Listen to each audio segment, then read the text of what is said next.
and welcome to Freedom Fighters Code Gray. This is a show where we discuss human trafficking, an issue that's happening in our community. My name is Michaela Gray-Bierman, and I am the host for today's episode. Some of the content in today's show may be triggering for viewers, as we will be dealing with subject matter related to trauma and exploitation. For information and support related to human trafficking in Canada, you can call the National Human Trafficking Hotline 24/7 at 1-833-900-1010. Today, I am so glad to be joined by Marissa, the founder and executive director of Aura Freedom International, who will be sharing her knowledge and expertise on the topic of coercive control. Welcome, Marissa. It's such an honor and privilege to have you here with me today. Thank you so much, Michaela, and it's great to be here. It's an honor to be here as well. Well, to start our show off today, some folks might be thinking, who is Aura Freedom International? What are you all about? Could you just take some time to explain a bit about your organization, maybe how you got started and some of the work that you're involved in? Sure.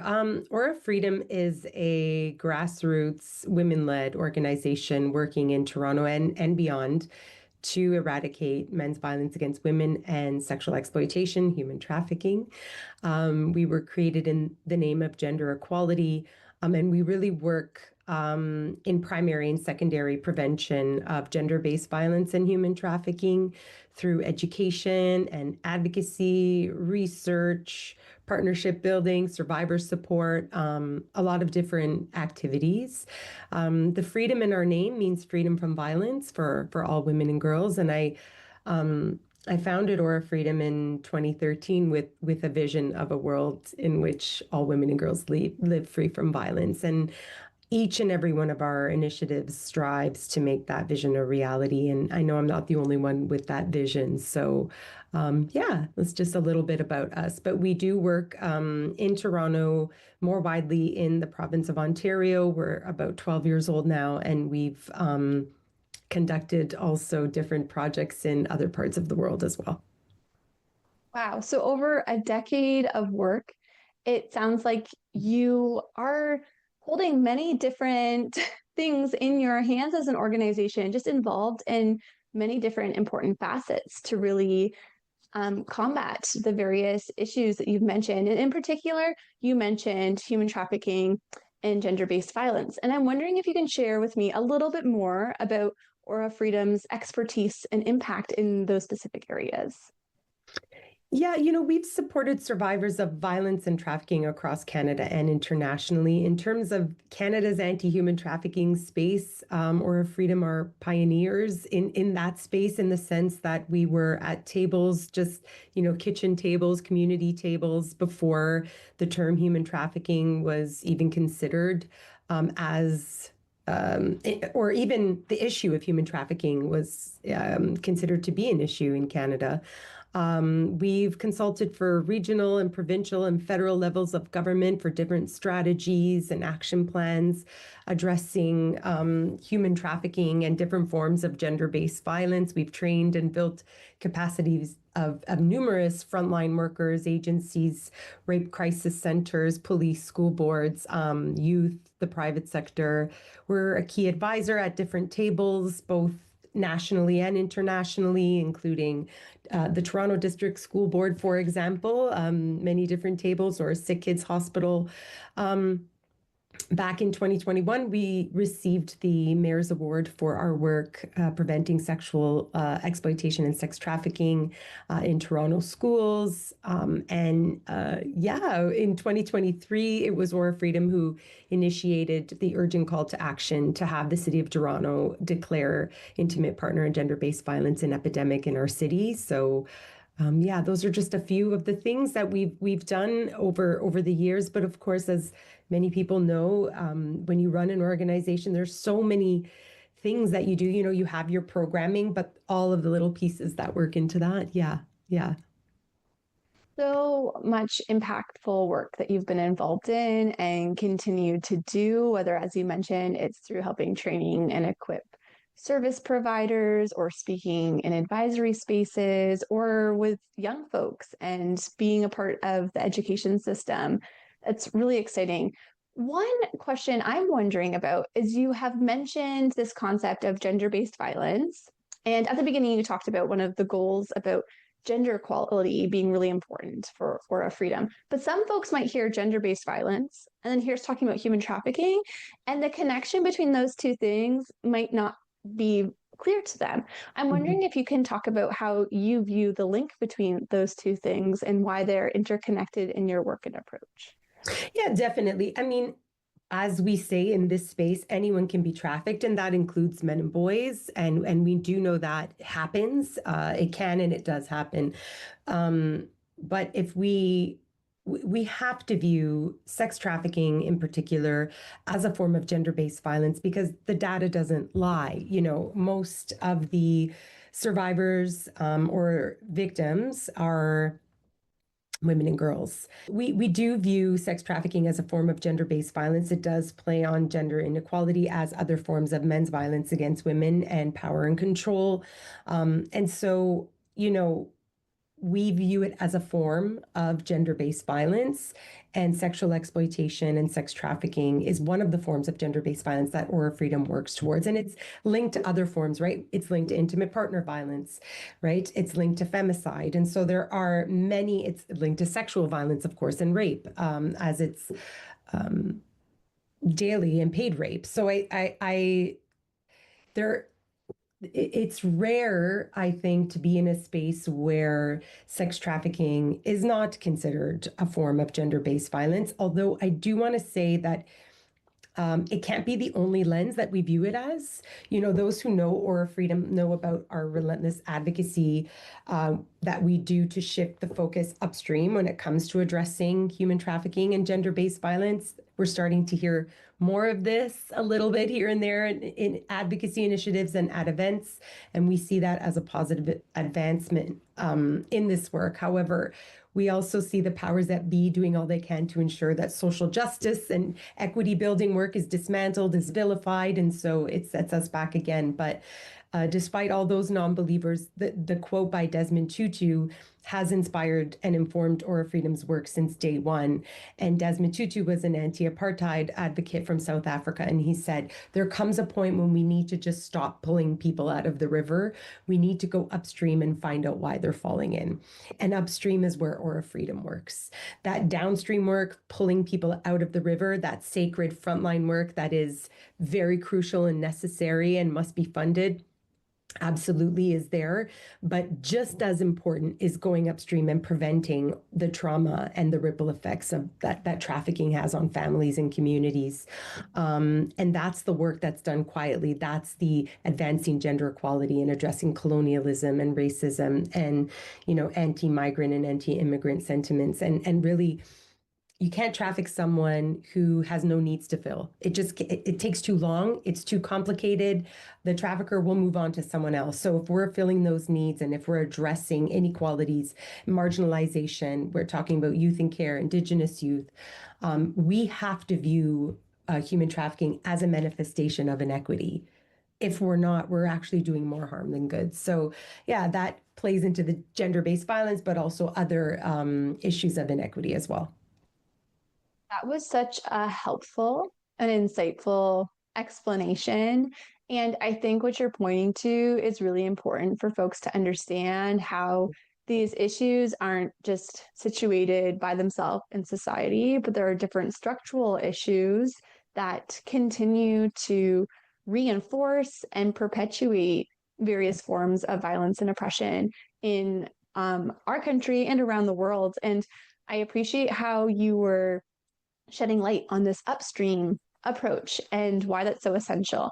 And so I'm wondering when we talk about human trafficking specifically, what is your method in light of what you shared to address that issue at Aura Freedom? Yeah, I mean, it is the primary and secondary prevention. Our method is addressing the root causes. So going upstream and providing education. So are they way upstream and that's providing blanket education for everybody and advancing gender equity in general and addressing racism and colonialism and all those pieces? But then secondary, so about like midstream, midway up the river, who are the youth or the folks at risk and what information, education, support can be provided? And again, that's, that upstream work is where we come in, and other organizations, of course, as well. We're not alone doing this. And so our method really is human trafficking is that manifestation of inequity. Any type of abuse or violence or exploitation thrives in conditions of inequity and unequal power. So when we work to advance equity, we are working to end human trafficking. What we see glorified is the rescue. What we see is, the downstream, again, that important downstream work, which is super important and crucial and life-saving. But just as life-saving is to stop it from happening in the first place. And again, that's that quiet work. It looks very different. It doesn't look like, you know, addressing crime or addressing the crime of human trafficking. Human trafficking is a human rights abuse. And so, and it happens to people who are living at the margins of society. I really appreciate that your approach considers education coupled with support, right? Like it's not just, okay, here's some information, but also how can we support and come alongside those folks who may be in situations of vulnerability to exploitation, for example, and provide them with different supports they need. That's really excellent. Now, at the beginning of the show, I mentioned that we're going to talk about a topic called coercive control, and I know it's a big one. So Mm-hmm. let's just dive in, and could you share a bit about like what is coercive control?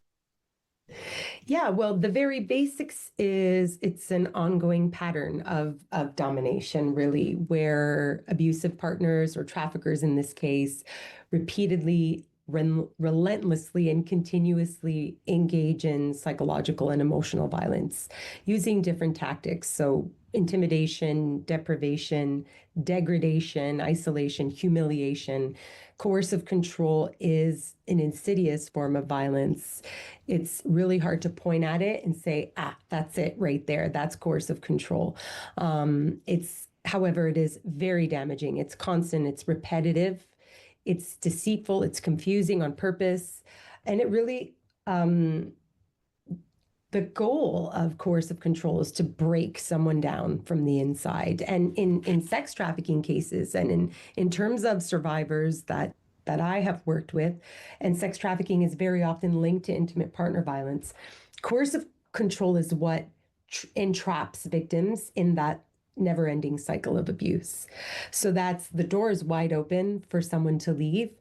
But that invisible web, those invisible chains that are up here, again, the door's wide open, entraps the person in abuse. So it's a trafficker's favorite tool. I mean, in the trafficker's tool belt, and they have a few tools in there, that's their favorite tool. And I have never worked with a survivor of sex trafficking that did not endure coercive control. Abduction and confinement are much riskier, right? So they're very rare. That's what we see in the movies. But those methods don't happen very often in human trafficking. I'm not saying they don't, but employing coercive control is a lot smarter, and that's why self-blame is huge. Like those who have worked with survivors know, how did I not see what was happening to me? I consented to this hell because I never left. And so yeah, that's the basic definition of coercive control. I think that was a really comprehensive introduction to the topic, and I'm looking forward to continuing this conversation with you, Marissa, after we take a short break.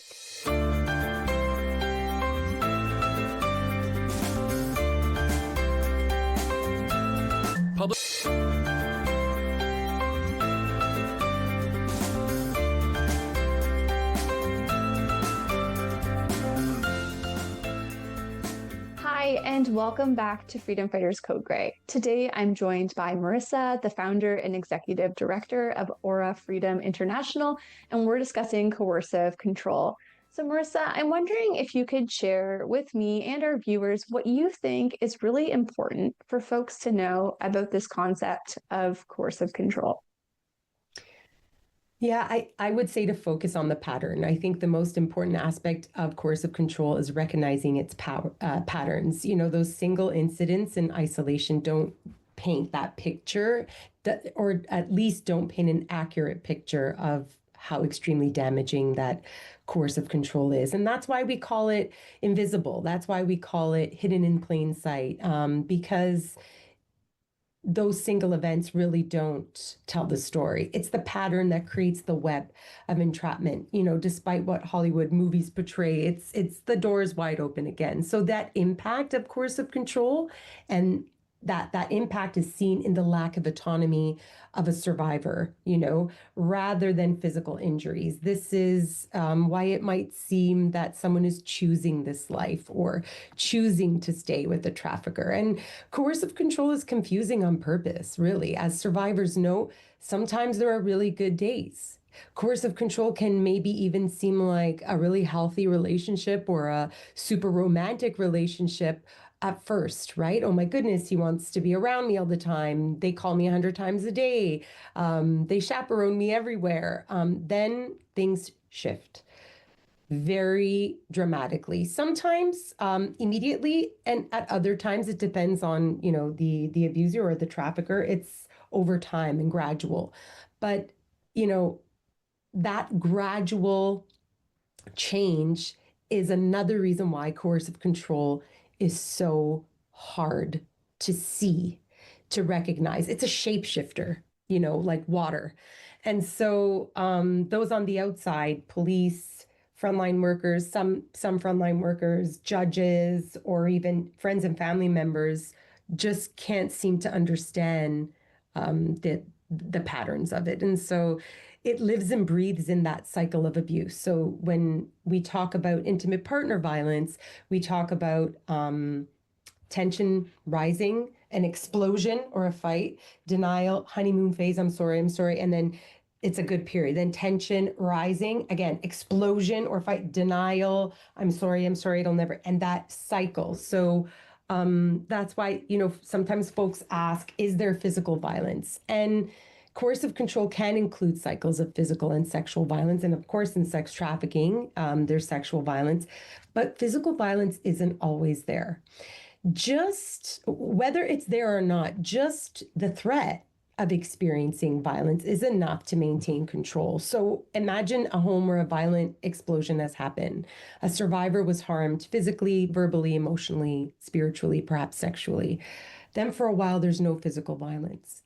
There's like a fake peace, right? And the survivor will do everything they can to keep that peace. The safest place for a survivor of sex trafficking is in their trafficker's good books, right? So they want to keep those explosions from happening, walking around on eggshells, agreeing, submitting, changing, shrinking themselves daily. So does that mean there's no physical violence in the relationship just because it happened that once? No, that is the cycle of violence, right? So that's a big part, of course, of control.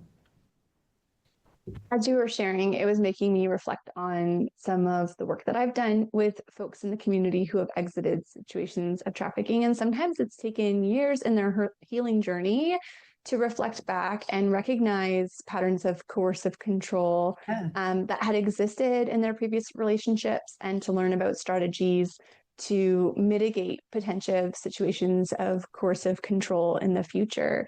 And so that reflective process, right? And recognizing, as you've mentioned, that different pattern, if you will, and how it happens. I'm wondering if you could share. I know you gave a few different scenarios of how it could happen, but do you have any, like a specific example that you could give of coercive control in real life? Well, we can kind of break coercive control down into two categories. There's coercive behaviors and tactics and controlling behaviors and tactics. So coercion is physical and sexual violence, of course, threats to family members and friends, or if you have children, so threats to, calling child welfare, intimidation, humiliation, using shame and stigma that is associated with sexual violence, gaslighting. And gaslighting, we want to ensure we're looking at true and actual gaslighting, just disagreeing with someone is not gaslighting. There's a lot of TikTok videos out there, but stalking, cyber stalking, And then there's controlling behavior. So that's the isolation. So where the trafficker isolates the survivor. Criminalization, and I'd love to talk a little bit more about that. Financial control and abuse, accusations of infidelity or bogus accusations of other things, micromanagement of everyday tasks. A survivor I worked with told me that her trafficker would count the amount of pads she was allowed to use when she was on her period. That absolute control, substance use and forced substance use or substance use and abuse, and then tech surveillance. So those are some examples, concrete examples. Yeah. So it can happen in so many different forms, right? Like as you were pointing to. And you mentioned one in particular. You said financial abuse. And so I'm wondering if you could shed a bit more light on how financial abuse plays into that, into this Yeah. situation of coercive control. A victim might be forced to take out, forced debt, forced or coerced debt. So they might be forced to take out personal loans, student loans. It's a big one with sex trafficking. Those payday loans, open lines of credit, or apply for certain social benefits, which are then all handed over to the trafficker, of course. And then there's identity fraud and identity theft. So this is when a trafficker makes unauthorized charges to a victim's like existing financial accounts or credit cards, even cell phones, utilities, loans, credit cards. That financial dependence or financial abuse creates a further dependency on the trafficker, because it robs really the survivor of a healthy financial standing. And we can't survive in this world without money. And that's just a fact. And so we see that persist years after a survivor even leaves, that damage to their financial health, to their actual identity, their name, their credit. Yeah, some survivors even have a different perception or relationship to money than someone who hasn't been trafficked. Money is very much glorified in situations of sex trafficking. There's a certain social status and power that comes from it, even more so than the average person, because money is powerful to many people, but especially in sex trafficking situations. So, and for youth, like if you're trafficked during your formative years, it changes your relationship with money, and then it'll affect your ability to make really good choices, financial choices in the future. So it's huge. Someone might be listening to our show today and thinking, okay, that happened to me. I experienced trafficking and I have all of this debt now from my trafficker. Or maybe someone is listening who's a service provider and supporting someone who's experienced that type of abuse. Are you aware of any supports or services available for those folks who are seeking help in that area? There are some banks that are doing work in this area. I also know Victim Services Toronto, if you're in, the GTA, has a project specifically addressing this issue. And so there are some supports out there. I don't know if there are a whole lot, but the education, the awareness of this is getting out there, and it's very much along the same lines as criminalization, right? And so I mentioned that before. And survivors are often forced and coerced to commit crimes when they're being trafficked. And that could be carrying drugs and arms for their trafficker, committing theft, trespassing, that identity fraud, financial crimes, recruiting others to be sexually exploited, which is a very difficult conversation to have. But I've had many conversations with survivors about that, and many survivors are forced to recruit others. And again, the safest place for a survivor to be is in their trafficker's good books.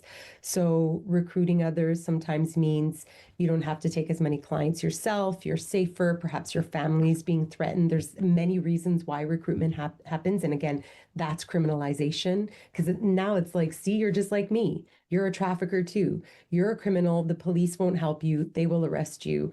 And that has happened. And so we, Aura Freedom, is very, very vocal, and we advocate a lot about employing a non-punishment principle when working with survivors. Um, you know, Not only do these crimes benefit the trafficker, but they ensure the survivor can't reach out for help, right? Because they will be criminalized. So the non-punishment principle is like a 22 or 23-year-old principle. It's a UN principle.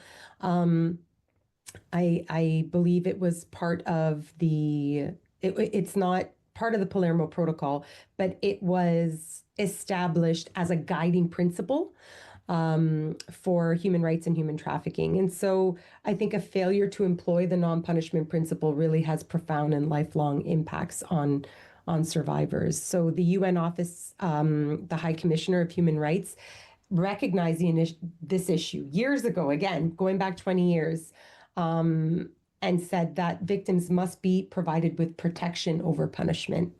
And we're still punishing survivors for crimes that they commit under coercion or under force while they're being trafficked. It's part of their trafficking. It's part and parcel of it. And we would all do it. We would all do it. And I will challenge anyone that says they wouldn't. When you're being trafficked and you're in that life and you're, experiencing that daily abuse and threats, you would do the same. With the remaining minute we have left, I'm wondering if you could share maybe specifically how Aura Freedom is responding to that through their advocacy efforts and what that looks like in the work that you do, or anything else that you think is really important to share. Yeah, I think, we have to keep talking about the difficult things like criminalization, like peer-to-peer recruitment. That's a hard one, and keep the lines of communication open. We do have a human trafficking info hub at aurafreedom.org, and we have a lot of this information that I shared today on that info hub. And so I would say to keep talking about it, keep sharing the education is important, of course, and that support. When you support someone, when you support a survivor, you support their entire experience. Well, Marissa, thank you so much for joining me today to talk about the really impactful and important work that you and your team at Aura Freedom International are doing. It has been such a privilege to talk to you today. And this information on coercive control, I know, is so important to share. So I'm hoping that it will help educate folks and support people in various ways in the community. If you are tuning in to our show today and you are looking for information and support related to human trafficking, you can call the Canadian Human Trafficking Hotline 24/7 at 1-833-900-1010.